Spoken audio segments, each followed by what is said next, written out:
I'm back. Let's finish. Chapter 13 Leprechauns Rule. The next day was St. Patrick's Day. It was a cool, sunny morning. Bradley and Brian carried their leprechaun to the town hall lawn. Pal walked along next to them. Lucy and Nate were waiting. There must be a million leprechauns here, Nate said. The kids looked around. Leprechauns stood everywhere. They had all started out looking exactly the same. Now they were all different.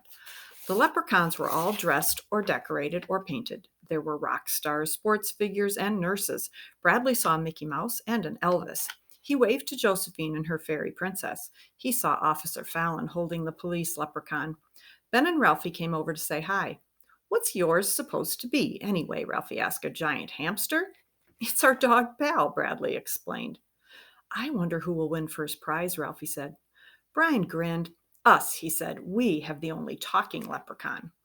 They all laughed. At least Lucky and Officer Fallon were cool about getting busted like that, Ralphie said. They admitted how they tricked us. Which one of you guys did that funny voice yesterday? Bradley asked. Not me, Ben and Ralphie said at the same time. We had cookies in our mouths, Ralphie said. Wasn't me either, Nate said. I was trying not to sneeze. I certainly didn't do it, Lucy said. She looked at Bradley and Brian. I thought it was one of you two. Brian shook his head. Not guilty, he said. And it wasn't Bradley either. He was squished right next to me. So who was it? Nate asked. We all heard somebody say, please let us out of the trash can, right? Gee, maybe it was your leprechaun, Ben said. He put his hand on the leprechaun dressed as Pal. The 6 kids stared at the statue.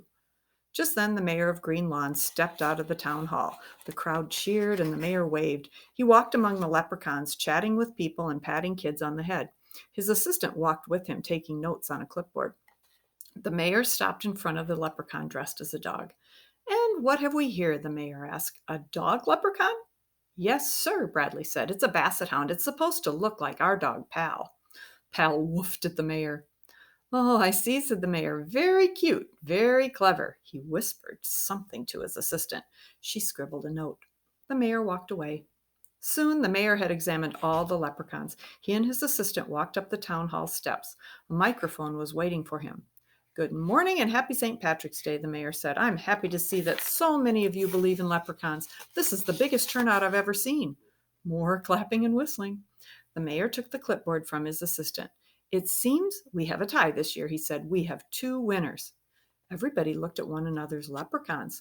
Our first winner is Fairy Princess Leprechaun, he yelled. Will its owner please come up here? Josephine O'Leary and her whole family ran up the steps and stood by the mayor. Ben and Ralphie carried the Fairy Princess statue. The mayor placed a big green ribbon around the leprechaun's neck. Everybody cheered. Lucky lifted Josephine up onto his shoulders. And our second winner is Basset Hound Leprechaun, the mayor went on. Where are its owners? Bradley grabbed the leprechaun. He led Brian, Nate, Lucy, and Pal up to join the mayor. The mayor dropped a ribbon around the leprechaun's shoulders. Bradley grinned and hugged his leprechaun. The crowd cheered. Then Bradley heard a small voice in his ear. Leprechauns rule, it said.